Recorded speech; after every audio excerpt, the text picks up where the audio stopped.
30 años aquí en el ministerio, más otros casi 10 años sirviendo al Señor a tiempo completo en Argentina, de donde venimos. Ya mañana os voy a poner una fotografía de la familia y os voy a presentar un poquito nuestros hijos, nuestras nueras, nuestros nietos. Y además traemos saludos de la iglesia Revive, que es la iglesia que estamos pastoreando allí en la ciudad de Cangas, del Morrazo. Uno dice Cangas, Cangas de Onís, todo el mundo conoce Cangas de Onís. Nuestra Cangas del Morrazo, está en Galicia. Cangas de Onís creo que está en el País Vasco, por ahí. ¿No? En Asturias. Ya ni sé yo dónde está. En Asturias. Y es una ciudad de 27.000 habitantes que está frente a la ciudad de Vigo. Está justo del otro lado de la ría, se ve la ciudad de Vigo y nuestra iglesia está justamente allí pegadita al mar. Así que Dios nos está bendiciendo en la vida de la iglesia. Traemos saludos de la iglesia, del Consejo de Ancianos. Están orando mucho también por este retiro. Y no solo de la iglesia Revive. El Señor desde la pandemia para aquí nos ha dado la posibilidad de contactar con cientos de personas que nos siguen a través de YouTube. Tengo un devocional que comparto todos los días de lunes a viernes en YouTube y este año he comenzado con otro devocional por la noche, a las 8 de la noche, que se llama En 5 minutos, nada más que 5 minutos de reflexión para acabar el día. Luego los estudios bíblicos, los cultos de la iglesia y todo lo que hacemos nos está permitiendo llegar a personas que están desperdigadas, especialmente en Latinoamérica, en otros países de Europa, en Italia, en Alemania y tal. Y todas esas personas están orando también, nos están dejando hoy, estaba mirando los mensajes en YouTube al devocional de hoy y es un respaldo, saber que hay hermanos de tantos lugares orando por este ministerio, por este fin de semana. Así que bueno, son las 7:30, creo que tengo tiempo hasta las 9. De la mañana. De la mañana. Vosotros a las 9 os vais a cenar. Si yo no he acabado, me dejáis aquí, no pasa nada. No, intentaremos no ir tan allá y compartir con vosotros algunas cosas que el Señor ha puesto en mi corazón. Si queréis abrir vuestras Biblias, vamos a poner aquí la primera diapositiva que nos da el título ¿Cómo conducirnos en la iglesia? Y vamos a abrir Génesis capítulo 11, versículo 4 al 6 y a ver si alguno de vosotros lo lee en voz alta, claro y fuerte. ¿Vale? Génesis 11, 4 al 6, unos poquitos versículos allí de una historia que creo que todos conocemos bien, es una historia muy de escuela dominical, la Torre de Babel. ¿Alguien lo lee en voz alta, por favor? Entonces dijeron, vamos, construyamos una gran ciudad para nosotros con una torre que llegue hasta el cielo. Esto nos hará famosos y evitará que nos dispersemos por todo el mundo. Pero el Señor descendió para ver la ciudad y la torre que estaban construyendo. Y dijo, miren, la gente está unida y todos hablan el mismo idioma. Después de esto, nada de lo que se propongan hacer les será imposible. Muy bien, muchas gracias. Yo ahora voy a leer la versión Reina Valera 60, no porque no me guste la versión que acabas de leer, pero dice, descendió Jehová para ver la ciudad y la torre que edificaban los hijos de los hombres, y dijo Jehová, al verso 6, he aquí el pueblo es uno, todos tienen un solo lenguaje y han comenzado la obra, y nada les hará desistir ahora de lo que han pensado hacer. Así que nos encontramos aquí con una situación muy especial. Los seres humanos han decidido desobedecer a Dios. Porque ¿qué les había dicho Dios? ¿Qué le había dicho a Noé y a sus hijos? Que se multiplicase, que llenasen la tierra, que se esparcieran por la tierra. Pero ellos no, el ser humano es rebelde ya de naturaleza y van y fundan las ciudades y se comienzan a juntar y quieren hacerse un nombre, quieren tener fama, quieren llegar hasta el cielo, honrarse a sí mismos, ¿no? Y entonces Dios desciende y mira lo que están haciendo, y lo que Dios dice es realmente extraordinario. ¿Por qué? Porque Dios observa que tenían propósito. Tenían un propósito. Dios agrega algo más. Estaban unidos entre sí. Pero había algo más. Tenían una comunicación eficaz. Hablaban un solo idioma, un solo lenguaje. Lamentablemente, tenían un fuerte deseo de hacer su propia voluntad, no la voluntad de Dios. Y entonces, ¿qué hace Dios? Desciende y confunde su lenguaje. Y la lección es precisa, es clara. No llega con tener un mismo proyecto. Hay que tener un mismo lenguaje. Hablar un mismo idioma. Y vamos a estar pensando en cómo conducirnos en la iglesia. Y necesitamos, en el contexto de la iglesia local, hablar un mismo idioma. Comunicarnos con eficacia. Estar unidos. Tener un mismo propósito. Eso es fundamental para poder avanzar, para poder construir y, por supuesto, y se da por sentado, un deseo de hacer la voluntad de Dios. Ese es el llamado y ese es el desafío a toda iglesia local.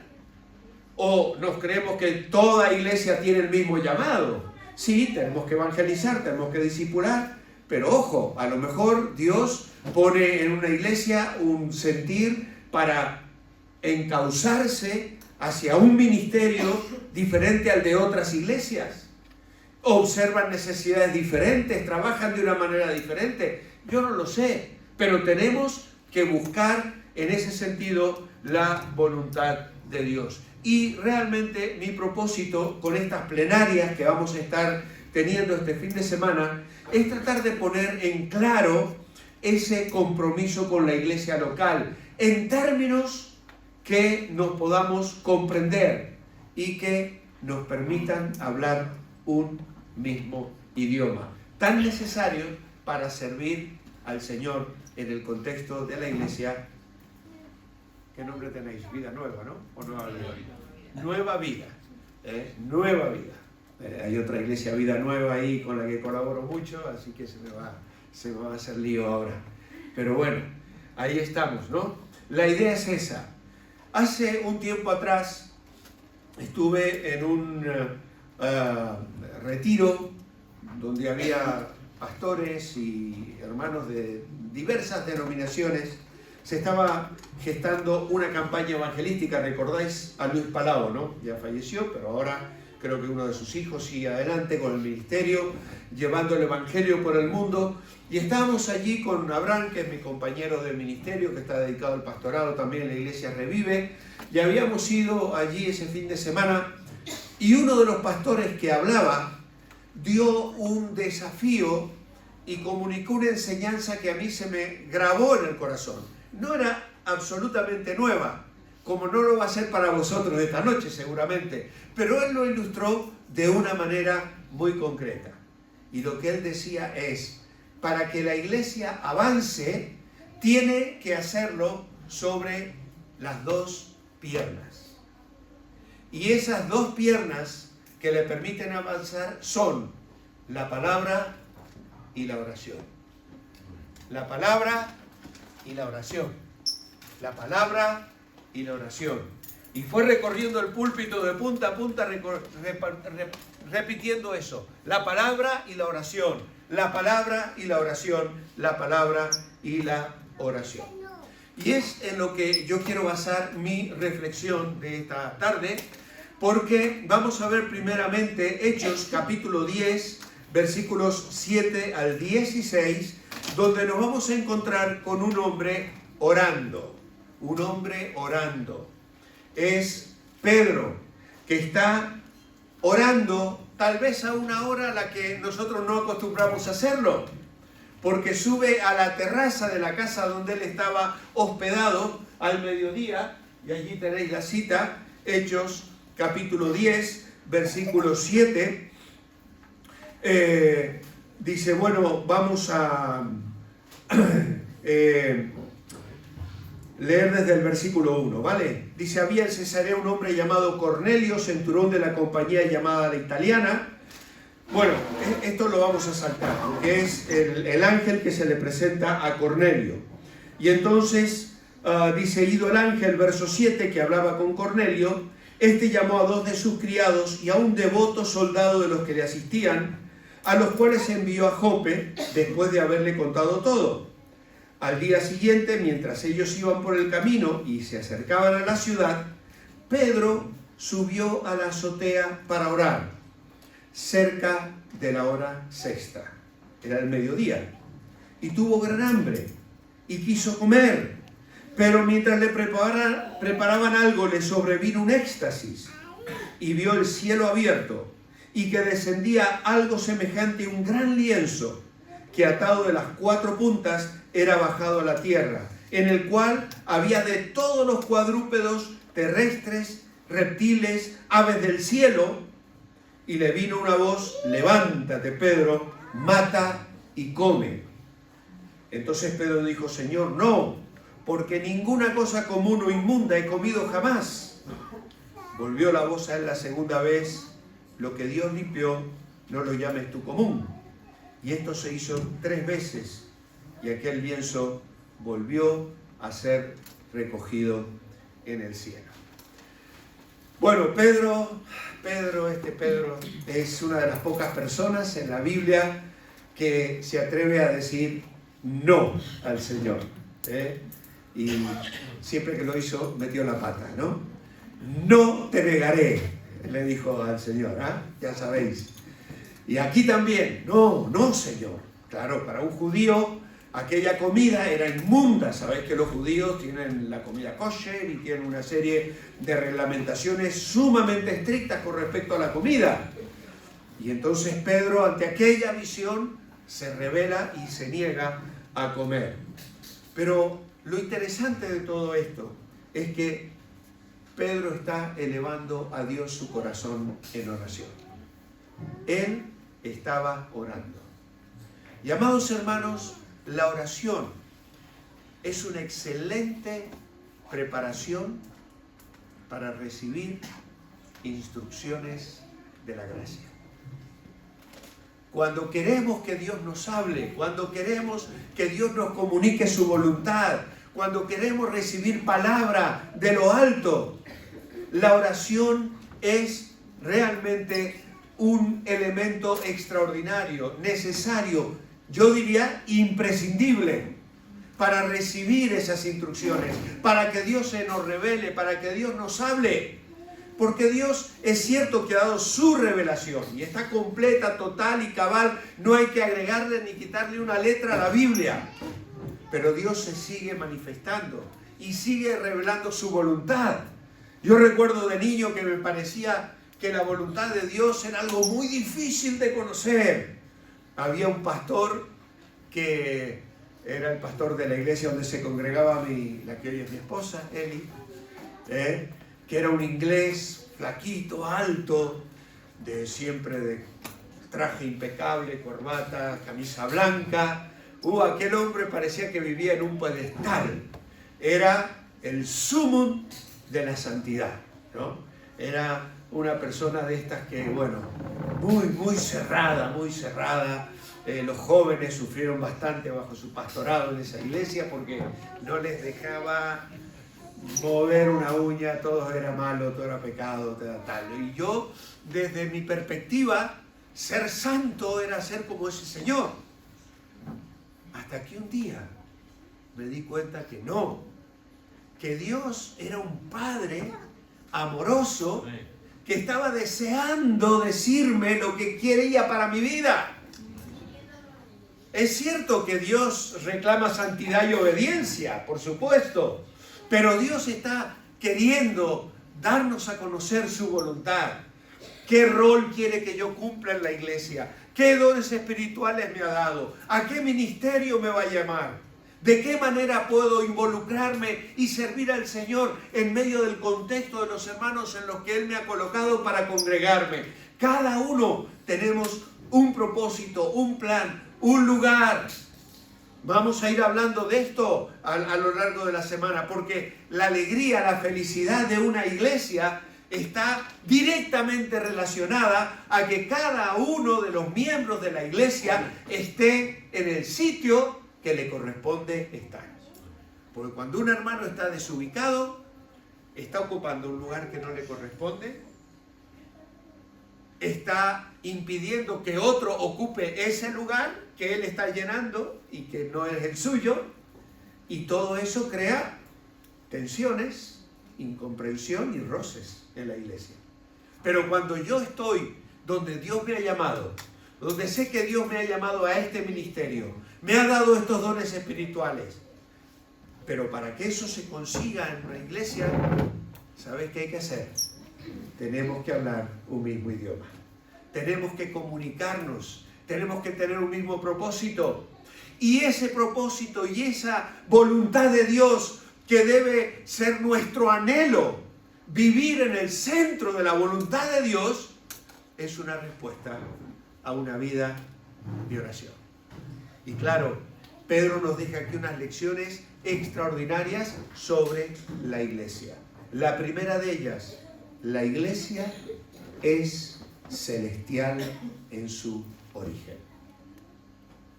Nos dice que el lienzo que Pedro vio era bajado desde el cielo. Y eso nos recuerda la verdad de que la iglesia es de Dios. Nació en el corazón de Dios. No es un invento humano. No se nos ocurrió a un grupo de pastores que nos reunimos para pensar a ver cómo vamos a funcionar, cómo vamos a trabajar. La iglesia es un proyecto, y lo vamos a hablar mañana, es un proyecto que nace en el corazón de Dios y que se da a conocer un misterio que estaba oculto en las edades anteriores hasta que Cristo viene y dice a los suyos: edificaré mi iglesia. Y lo sigue diciendo: es mía, le pertenece a Él.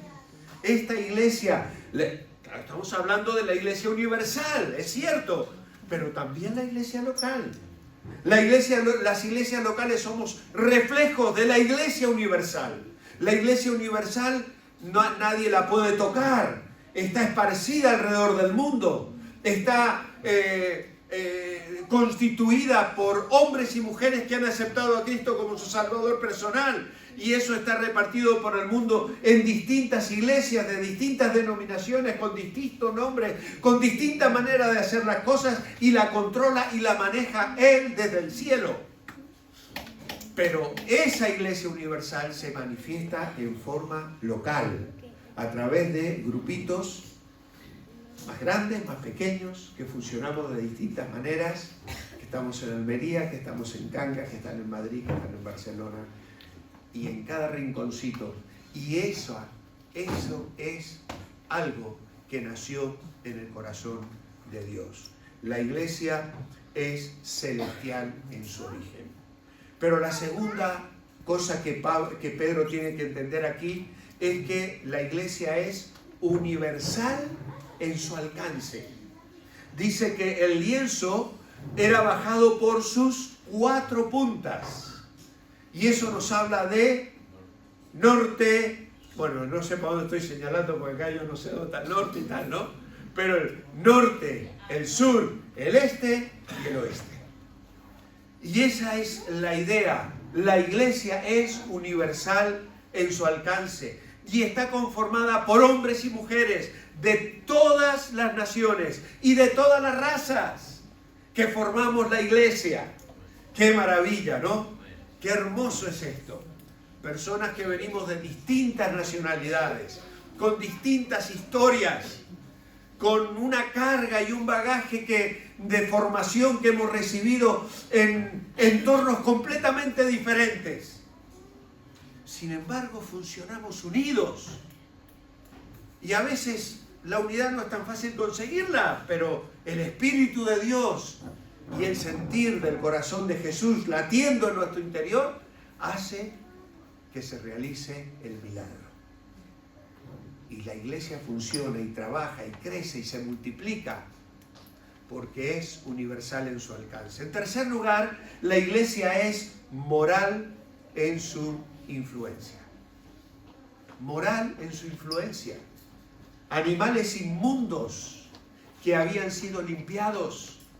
La sangre de Cristo ha purificado nuestros corazones y su Espíritu en nosotros nos hace ser sal y luz contra la corrupción y contra el mal.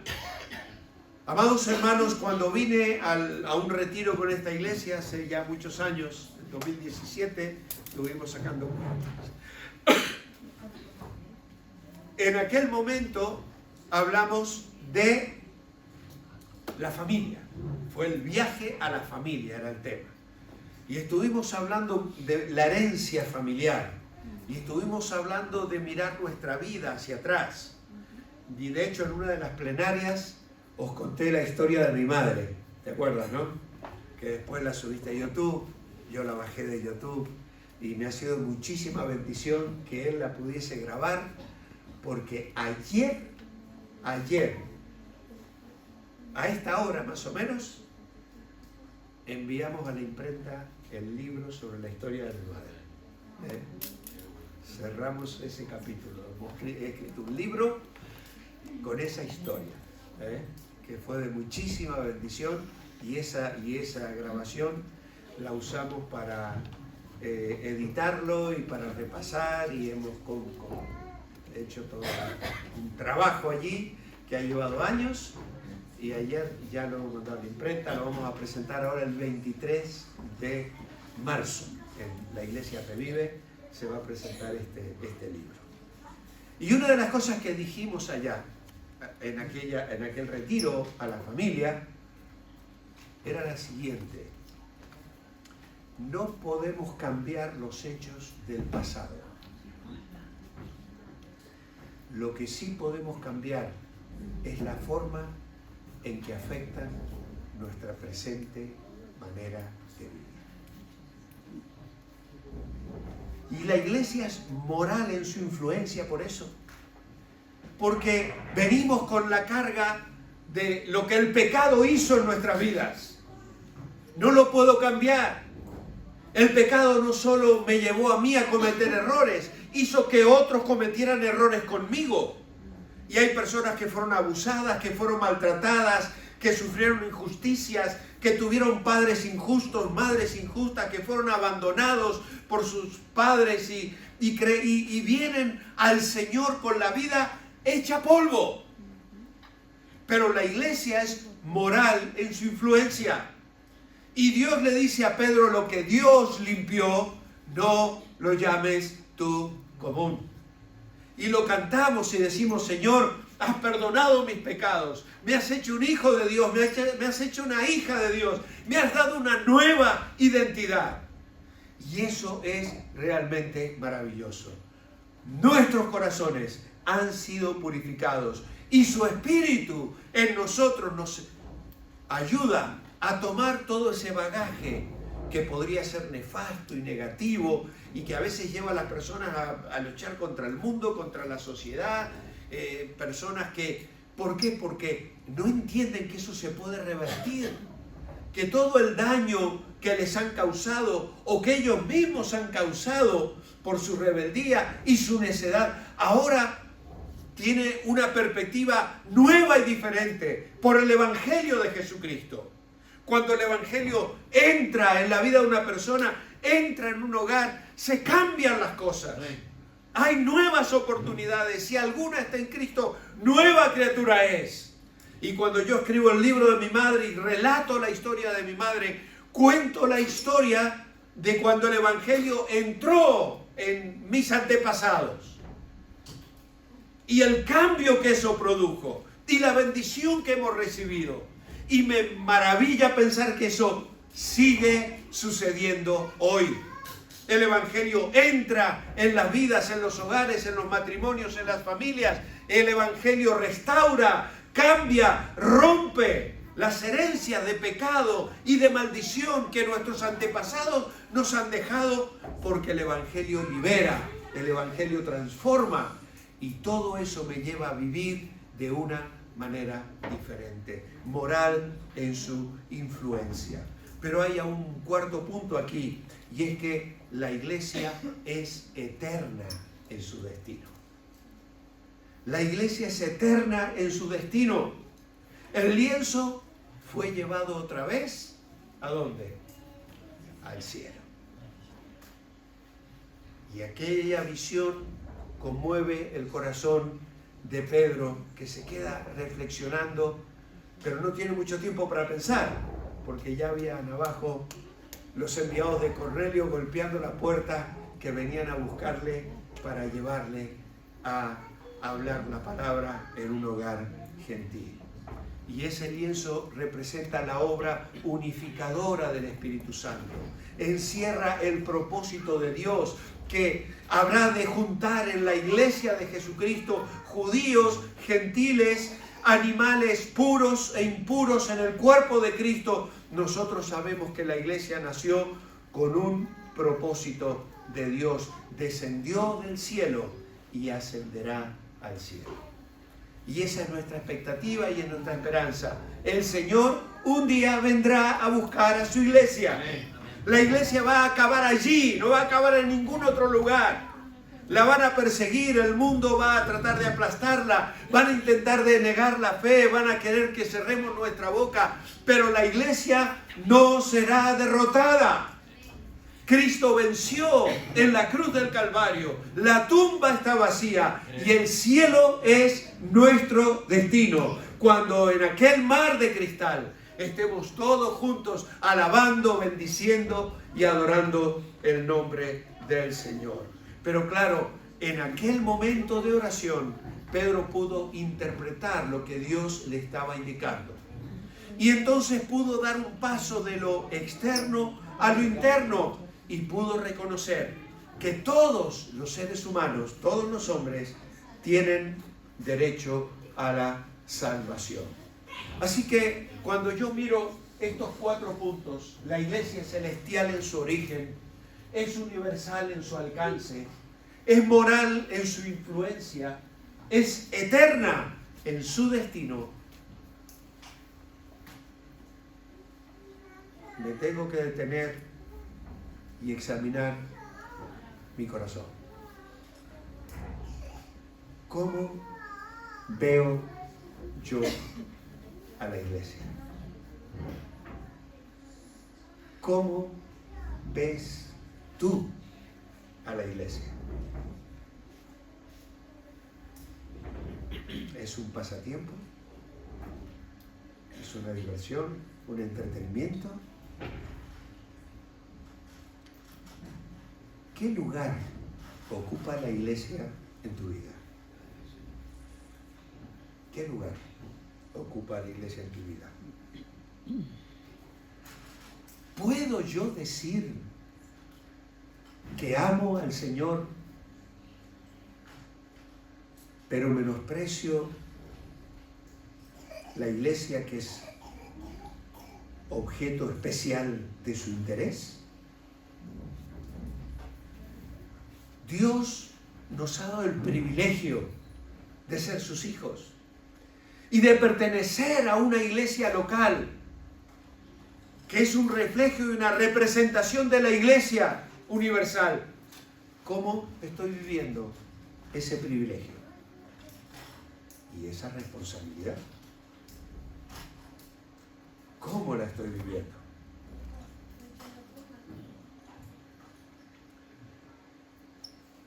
¿Dedicas tiempo a la oración? ¿Cómo está tu tiempo de oración con Dios? Para Pedro fue importante y lo es para nosotros también. la oración de Pedro. Pero ahora vamos a hablar del consejo de Pablo. La oración de Pedro era una de las piernas. El consejo de Pablo es la otra pierna. Oración y palabra. Oración y palabra. Ahora vamos a pensar en la palabra. Y vamos a 1 Timoteo, capítulo 3 y versículo 14 y 15. Si alguien, por favor, quiere leerlo en voz alta. Esto te escribo, aunque tengo la esperanza de ir pronto a verte, para que si tardo, sepas cómo debes conducirte en la casa de Dios, que es la iglesia del Dios viviente, columna y baluarte de la verdad. Muy bien. Esto te escribe. Y él le va a plasmar aquí en estas cartas pastorales, de las que Pedro luego hablará, diciendo que son escritura, palabra de Dios, palabra de Dios. Y le dice a este joven pastor Timoteo, discípulo suyo, sepas cómo conducirte en la casa de Dios. Hay una definición de la iglesia que dice así, si me la puedes poner, dice esta definición de la iglesia, que es el cuerpo siempre creciente de creyentes nacidos de nuevo que integran el cuerpo universal de Cristo sobre el cual Él reina como Señor. ¿Vale? Esta es una de las definiciones de iglesia que encontré. Hay unas cuantas definiciones. Esto no es la Biblia, ¿vale? Esto es una idea principal, podríamos decir, cuando pensamos en la vida de la iglesia. Y Pablo le está diciendo a Timoteo, tienes que saber conducirte en la iglesia. Y entonces tengo que saber qué es la iglesia. Y estas cosas nos ayudan. El cuerpo siempre creciente de creyentes nacidos de nuevo que integran el cuerpo universal de Cristo sobre el cual Él reina como el Señor. Vamos a estar repitiendo una y otra vez este fin de semana que la iglesia no es una organización. No es obra de la habilidad o la pericia de hombres, pero sí es un organismo. Es un organismo. ¿Y cuál es la característica de un organismo? La organización. Yo cuando iba al médico de cabecera, en una de las iglesias que pastoreé, solía el médico que me atendía, le gustaba hablar mucho y te explicaba todo lo que te estaba pasando, y si tenías un problema digestivo te explicaba cómo era el aparato digestivo, y si tenías yo tengo problemas de asma, de alergias y tal, y él te explicaba el sistema respiratorio y tal. Y a veces él se tomaba una media hora contándote, claro, cuando salías del médico luego todos los otros pacientes te miraban para matarte, ¿sabes? Pero era él que le gustaba hablar, yo qué sé. Pero claro, te contaba, y en una ocasión yo me quedé mirándole y le dije, doctor, ¿no le parece que esto es algo realmente maravilloso? ¿Cómo funciona el cuerpo humano? Y le dije, doctor Martín, ¿usted cree que esto se hizo solo? ¿Que esto es fruto de la casualidad? Y bueno, ya comenzó ahí a argumentar y tal, ¿no? La iglesia es un organismo y necesita estar organizada. Es un cuerpo espiritual.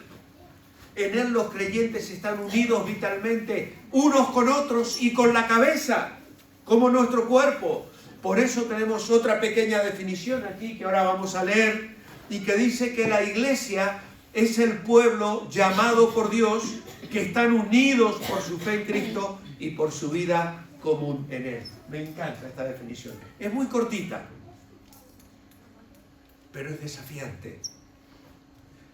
Como iglesia local, habéis sido llamados por Dios. Os une la fe que tenemos en Cristo y además una vida común en él. Esa vida de comunión, de deleite, de lectura de la Biblia, de profundizar en la palabra, de alabar al Señor, de servirle juntos, de salir a dar testimonio, una vida común, dependiendo del Señor, cuando nos apoyamos los unos a los otros, cuando oramos y compartimos la carga, Por eso, la primera de las definiciones que vamos a decir mirando el contexto de la Escritura, ya no solo lo que Pablo dice aquí a Timoteo, donde Pablo dice, para que sepas cómo debes conducirte, nuestro primer apartado es, debo conducirme en comunión. Debo conducirme en comunión. Efesios capítulo 4, versículos 3 y 16, es clave para la vida de la iglesia. Efesios 4:3 dice, solícitos en guardar la unidad del Espíritu en el vínculo de la paz. Y el verso 16, de quien todo el cuerpo bien concertado y unido entre sí por todas las coyunturas que se ayudan mutuamente, según la actividad propia de cada miembro, recibe su crecimiento para ir edificándose en amor. Y amados hermanos, hay una buena noticia. La unidad ya está hecha. No podemos hacerla. Así como naces en una familia. Y naces en la familia y ya te tocaron. Esos son tus padres, son tus hermanos. Y estáis unidos por unos lazos que son indisolubles. A veces hasta nos fusionamos, que también es peligroso, ¿no? Sabéis que hay cordones umbilicales que dan la vuelta al globo terráqueo, ¿no? Hay hijos que no se separan de mamá, y eso tampoco es bueno. Yo suelo decir que a los hijos hay que darle raíces y alas, ¿vale? Raíces y alas. Raíces, fundamentos, pero alas para que luego se vayan del nido, Y bonito cuando vienen y bonito cuando se van, ¿no?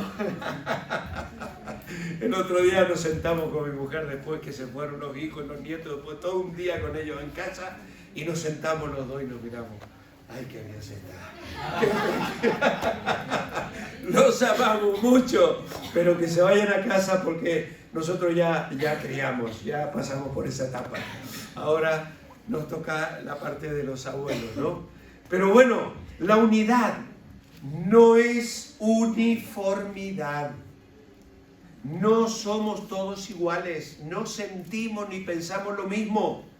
La unidad en la iglesia es concierto en la diversidad. Sonaba bonito el grupo Alabanza recién, ¿no? ¿Cantaban todas las chicas con el mismo tono? No, armonizaban. Y sonaba precioso. Y esa es la iglesia. Esa debe ser la vida de la iglesia. La unidad es un concierto en la diversidad, como las notas en el pentagrama forman una melodía armónica. Por eso la iglesia local es el salón de clases donde aprendes a vivir en la familia de Dios. No todo va a ser fácil, pero tenemos que aprender, tenemos que perdonar, tenemos que pedir perdón. Vamos a meter la pata, nos vamos a tener un día malo y nos vamos a tratar mal, va a haber algún roce. Pero eso no significa que no nos amamos, ni nos aceptamos, ni nos perdonamos. Lo debemos hacer, debemos mostrar un amor comprensivo y sin egoísmo en el ámbito de la iglesia local. Tenemos que participar, interesarnos en los demás, conocer las experiencias de otro. Pablo dirá a los corintios, si uno de los miembros sufre, los demás ¿qué hacen? Comparten su sufrimiento. Si uno de ellos recibe honor, ¿qué hacen los demás? Se alegran con él. Y esa es la dinámica de apoyarnos, de bendecirnos, de alentarnos los unos a los otros. La comunión bíblica consiste en estar tan comprometidos con los demás como lo estamos con Jesucristo. Es una frase de la iglesia con propósito y fantástica. Parece genial. Porque a veces, sí, Señor, yo te amo y quiero, eres mi Señor, y lo canto y lo digo. pero no cumplo mi ministerio, murmuro en el contexto de la iglesia local, me quejo, no cumplo con mis responsabilidades, llego tarde todas las veces a los compromisos que tengo. Si falto, ¿qué le hace a alguien que falte? Que no me vean en la iglesia.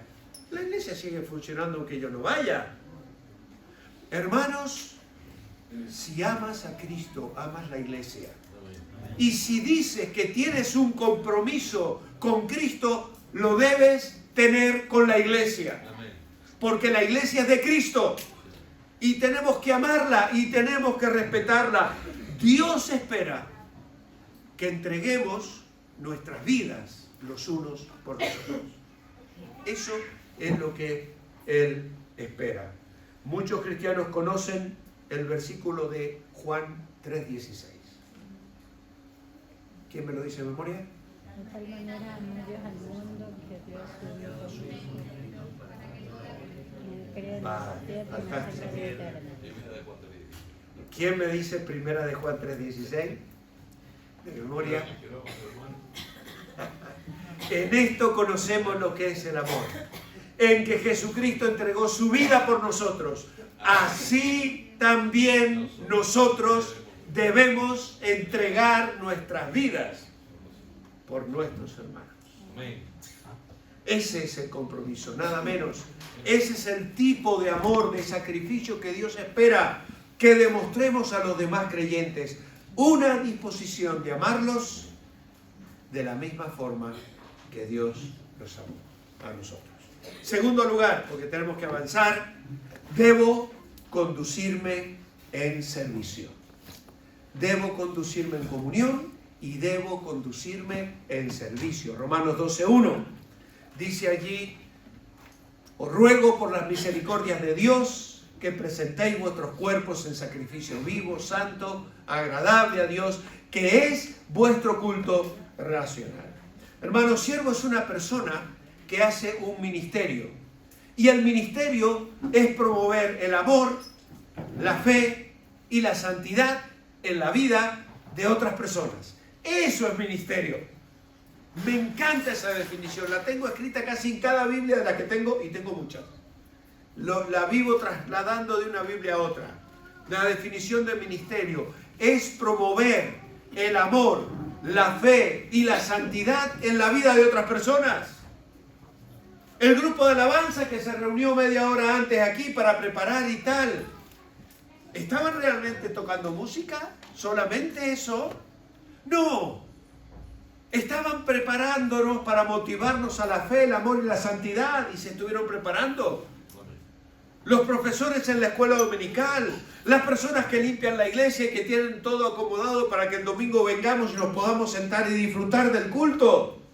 El hermano que predica, todos hacemos un aporte, porque juntos estamos promoviendo el amor, la fe y la santidad en la vida de las personas. Y cuando tú ves eso, cuando tú miras la iglesia, yo me levanto el domingo y solo pienso a ver qué tal lo voy a pasar hoy en la iglesia. ¿Quién le toca predicar? ¿Quién lleva la alabanza? Uy, fulanito de tal, ese no me gusta cómo predica y tal. Voy a la iglesia pensando en recibir. ¿Me van a preparar el show? ¿Me voy a entretener en la iglesia? Pero si tú te levantas el domingo y dices: voy a la iglesia porque voy a promover el amor en la vida de mis hermanos. Voy a alentar a otros a seguir confiando en el Señor. Mi presencia allí va a alentar a otros a que vivan en santidad. ¿No te parece una perspectiva diferente para cada domingo a la mañana y para cada lunes y martes y cada día de la vida, hermanos? Es que cuando hacemos ese aporte, mi vida cambia, mi perspectiva es diferente, es fresca, es vital. Me siento parte de ese instrumento, de ser un instrumento en las manos de Dios, lo que Dios está usando para bendecir a otros y para que la iglesia crezca. Y eso es lo que te quiero decir esta noche, hermano, hermana. El cuerpo de Cristo te necesita. Te necesita. Pablo le dice a los corintios, no hay ningún miembro que pueda decirle al otro, no te necesito, no te necesito. Dios tiene un papel exclusivo para que lo desempeñes en la familia de Dios. Es tu ministerio. Y para desempeñarlo Dios te ha dado dones para ayudar a toda la iglesia. Dios nos ha provisto de dones espirituales y en algún momento veo si podremos hablar algo de este lugar. La congregación, de este tema, la congregación es el lugar donde se deben descubrir los dones espirituales. ¿Qué capacidad te ha dado el Señor? ¿Dónde puedes servir? Ahora bien, hay 3 clases de siervos, y lo vamos a pasar algo rapidito. Hay 3 clases de siervos. Está el siervo condicional, si puedo. Aquellos que llevamos años en el pastorado, viva. ¿Saben lo que hacen los gallegos? Seguro que acá no pasa, pero, hermano, el sábado podrías venir que necesitamos pintar el aula de los niños porque ya la están. Bueno, pastor, en principio sí. ¿Qué te quieren decir? En principio sí.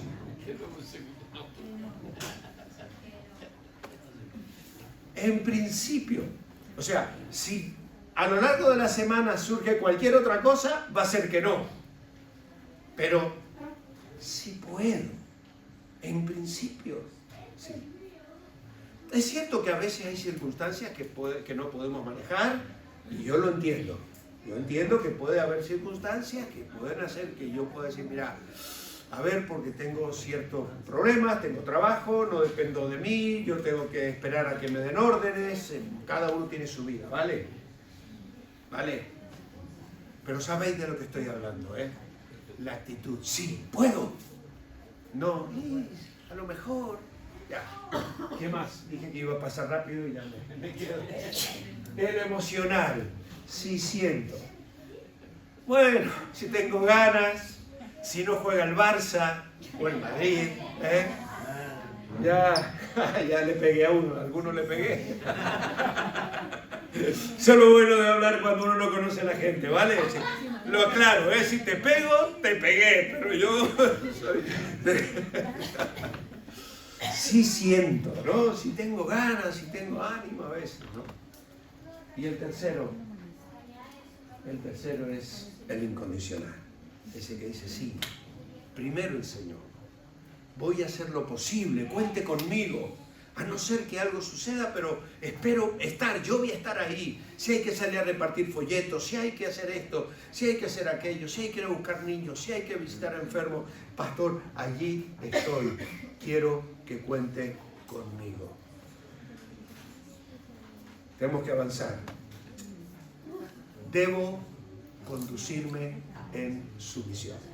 Esa es la siguiente. Debo conducirme en su misión. Primera Tesalonicenses, capítulo 5 y versículo 12, dice: os rogamos, hermanos, que reconozcáis a los que trabajan entre vosotros y os presiden en el Señor y os amonestan.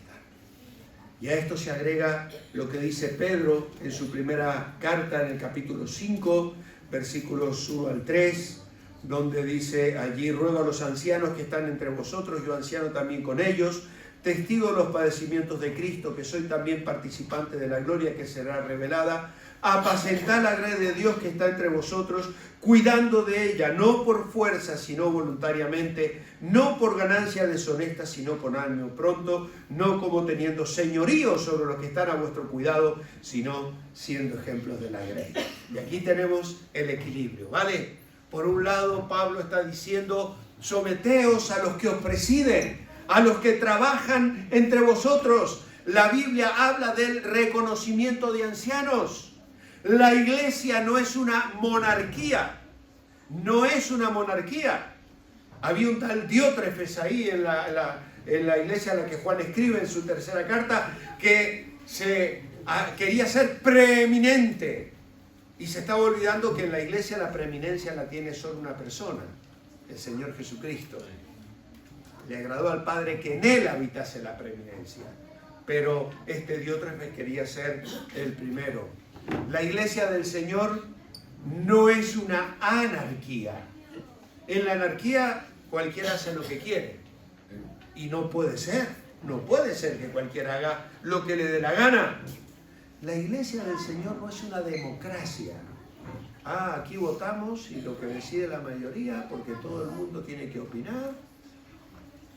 ¿Y dónde queda la experiencia, la madurez y el discernimiento espiritual que Dios da a los creyentes que a lo largo de los años han madurado, han crecido y Dios da responsabilidades? La iglesia no es una democracia. La iglesia del Señor, alguien dijo que era una teocracia. A mí no me gusta tanto usar ese término. Me gusta más decir que la iglesia del Señor es una doulocracia. O para decirlo en castellano, una servicracia. Servicracia. Doulos era el nombre que se le daba al siervo, al esclavo. Y la autoridad en la iglesia viene, mirá lo que dice 1 Corintios capítulo 16, versículo 15. Pablo, y la palabra de Dios es maravillosa. Dice 1 Corintios 16, 15, 16. Hermanos, ya sabéis que la familia de Estéfanes es la primicia de Acaya y que ellos se han dedicado al servicio de los santos. Os ruego que os sujetéis a personas como ellos y a todos que los que ayudan y trabajan. Ahí está. ¿Quieres autoridad en la iglesia? Trabaja. ¿Quieres autoridad en la iglesia? Sirve al Señor, comprométete, asiste, involúcrate. Y Dios te va a ir dando ese respaldo, esa madurez, ese discernimiento. Y los hermanos lo van a reconocer. No te van a nombrar para que tengas un trabajo. Te van a reconocer el trabajo porque te has arremangado y te has puesto a servir y a servir. Y eso es la labor. Apoyar a los pastores, apoyar a los líderes. Yo sé que a veces es complicado. Los que estáis como responsables en la iglesia seguramente habéis tenido la desagradable tarea de tener que actuar como mediadores entre miembros heridos, que tienen conflictos, hermanos que son inmaduros, que todavía no disciernen y tal. Y a veces la tarea de que todos en la iglesia estén contentos parece imposible.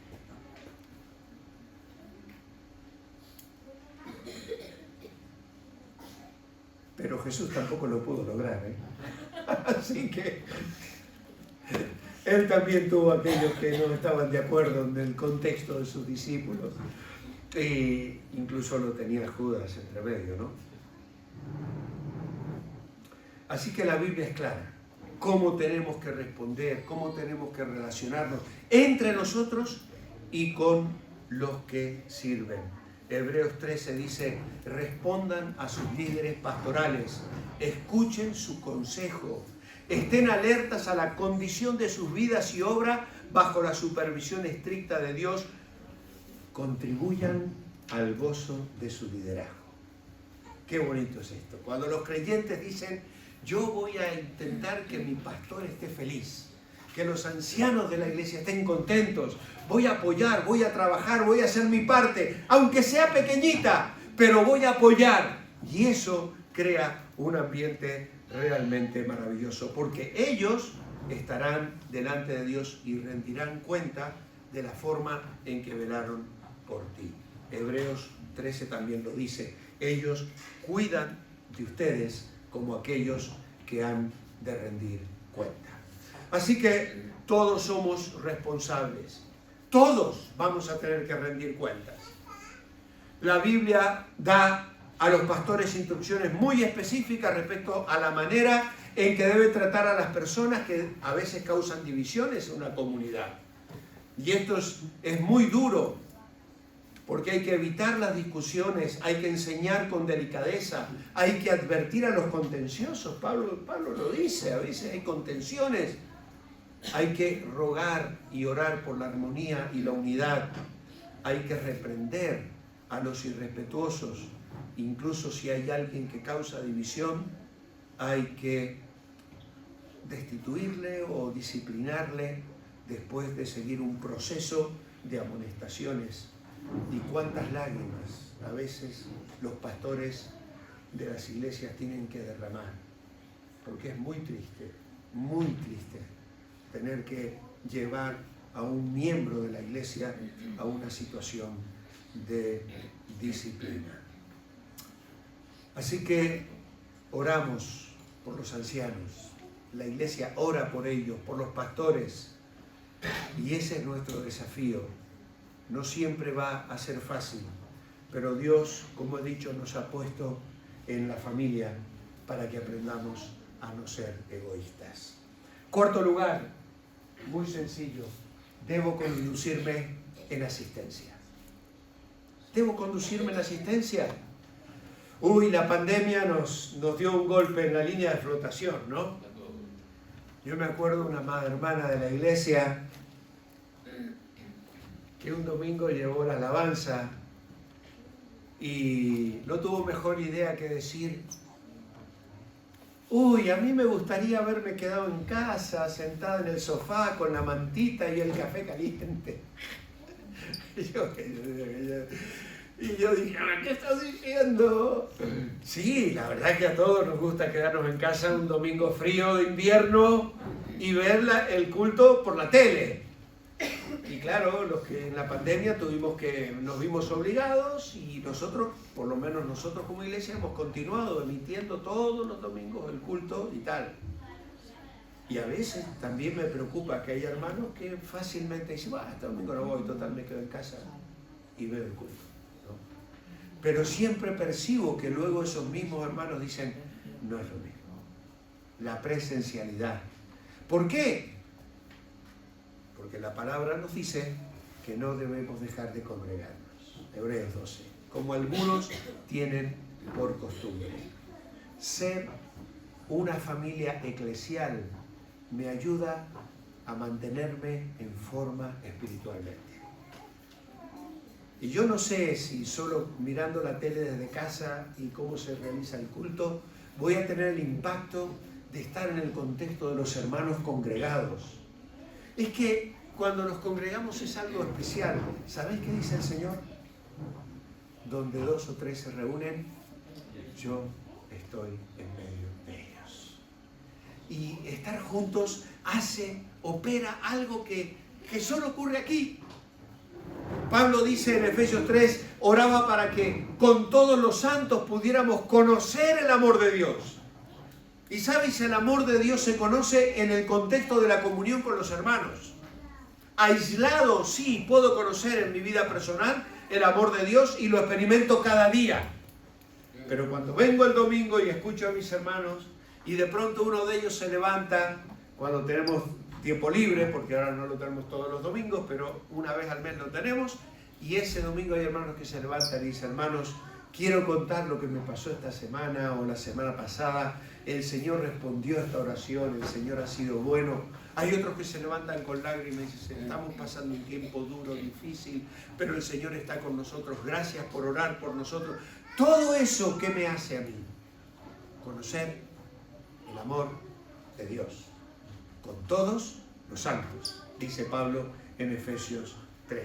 Por lo tanto, tenemos que reunirnos, tenemos que estar juntos, tenemos que amar, tenemos que orar, tenemos que alentar, tenemos que amonestar, saludar, servir, enseñar, aceptar, honrar, llevar cargas, perdonar, someternos, comprometernos y muchas otras tareas. Y a eso se le llama membresía bíblica. Asumo un compromiso. Son responsabilidades familiares que Dios espera que cumplamos en el contexto de una congregación local. Finalmente, debo conducirme en amor. Debo conducirme en amor. Lo dice Primera de Pedro, capítulo 1, verso 22, y lo dice el Señor Jesús en Juan capítulo 13. En esto conocerán todos que sois mis discípulos, si tuvierais amor los unos por los otros. A Satanás le gustan los creyentes desarraigados, los creyentes desconectados de la energía del cuerpo, aislados de la familia de Dios, sin responsabilidades frente a sus líderes espirituales. ¿Por qué? Porque saben que están indefensos y sin fuerzas para enfrentarse a sus tácticas. Por lo tanto, tenemos que congregarnos. Y me quedaba un punto más. Debo conducirme en visión. En visión. Perdón, debo conducirme en amor. Ah, sí, bueno. Lo numeré mal, no pasa nada. Debo conducirme con visión. Debo conducirme con visión. Jesús dijo, edificaré mi iglesia. Edificaré mi iglesia. La obra está siendo realizada y todos podemos y debemos participar. Todos debemos colaborar para gloria y honra del Señor. Alguien dijo que visión es la búsqueda permanente de lo que Dios está haciendo y de lo que quiere hacer. La visión nace del alma del creyente que se siente consumir por la tensión entre lo que es y lo que podría ser. Es una buena frase, ¿eh? A ver, la vuelvo a repetir. Debí escribirla. La visión nace del alma del creyente. Nace del alma del creyente que se siente consumir por la tensión entre lo que es y lo que podría ser. Y hay un sentido en el que no nos podemos sentir satisfechos. La iglesia que se acomoda, la iglesia que dice ya estamos felices, hemos alcanzado el objetivo, nos habíamos propuesto ganar tantas personas y ya las tenemos, ahora a convivir. La iglesia que pierde la visión muere por implosión. Hay una tensión. Esto es lo que es. Y estamos contentos que el Señor nos haya traído hasta aquí. Pero hay que avanzar, hay que seguir. Los propósitos de Dios son que la iglesia avance, continúe, conquiste, gane más almas, crezca. No todas las iglesias son llamadas a tener miles de cristianos, gloria a Dios por los que los tienen. Pero siempre avanzando, siempre creciendo, siempre conquistando, siempre teniendo nuevos objetivos, desafiándonos los unos a los otros. Y eso es realmente importante. Por eso voy a concluir con mi decisión personal. Mi decisión personal. ¿A qué conclusiones voy a llegar después de todo lo que hemos visto? Primero, protegeré la unidad de mi iglesia. ¿Quieres ser miembro de una iglesia local? Tienes que comprometerte a colaborar y a proteger la unidad de la iglesia. Actuando con amor hacia los otros miembros, negándome a hacer comentarios que hagan daño, siguiendo a los que sirven al Señor. Por eso hay aquí dos subpuntos. Afirmo que voy a amar a los demás. Voy a amar a los demás. Voy a concentrarme en las cosas que fomentan la armonía. Voy a intentar tener un amor sincero. Los que estamos en una iglesia ya hemos descubierto que la iglesia está llena de seres humanos imperfectos. El pastor es imperfecto, los ancianos son imperfectos, el profesor de los niños en la escuela bíblica es imperfecta y el que toca el violín podría hacerlo mejor. Todos somos imperfectos, hermanos. Y todos metemos la pata y todos nos equivocamos en algún momento. Pero yo me he comprometido a fomentar la unidad de la iglesia y amar a los demás. Tienes la voluntad de amar a los miembros de esta iglesia en la que te congregas. ¿Estás dispuesto a hacer todo lo que está a tu alcance para mantener y proteger la unidad de la iglesia local? Y el siguiente subpunto es: me negaré a murmurar. Me negaré a murmurar. Ninguna palabra corrompida salga de vuestra boca, sino la que sea para la edificación de los demás. Lo que destruye las iglesias más que nada es la murmuración. Y ser murmurador es cuando no se es parte del problema, ni parte de la solución.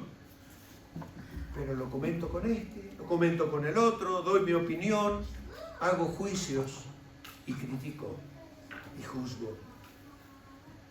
Cuando tú compartes información sobre un problema que no es tuyo y que no eres parte de la solución, pero hablas sobre eso, estás murmurando.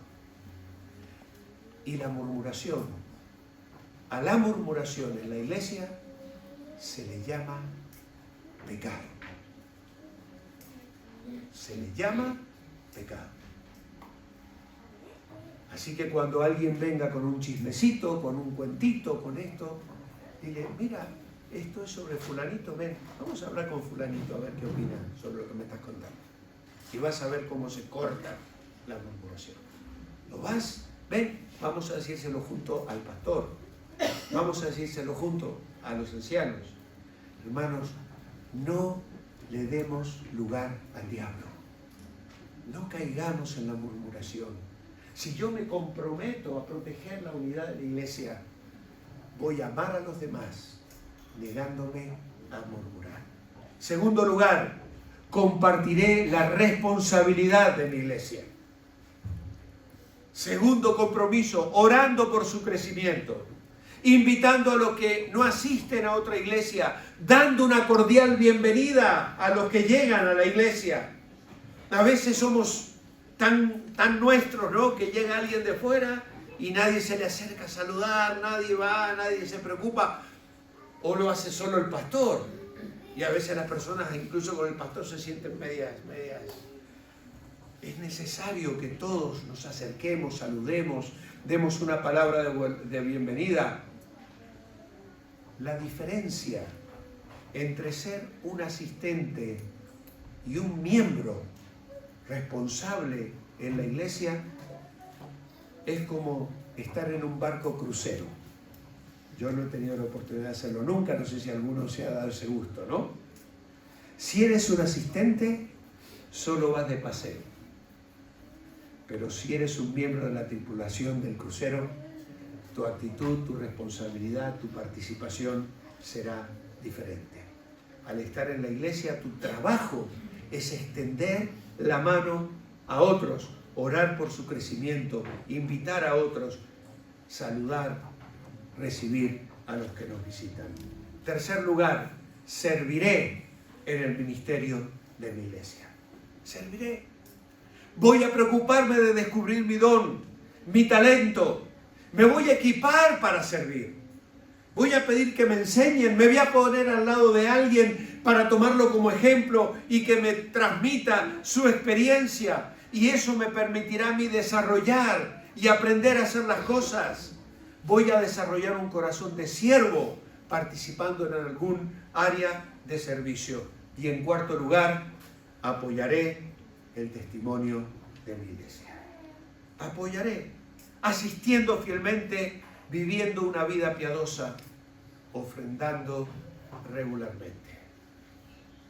Es un compromiso que yo le llamo de membresía y es el compromiso que le hacemos firmar en Revive a las personas que hacen el curso de membresía. Y os lo he querido compartir porque entiendo que es una respuesta a todo lo que hemos estado mirando en esta tarde. Palabra y oración. Palabra y oración. Palabra y oración. Y cuando haya oración y palabra, sabes que hay naturalmente adoración y alabanza. Es un pueblo que se goza, que se siente feliz, que experimenta la unidad, la armonía,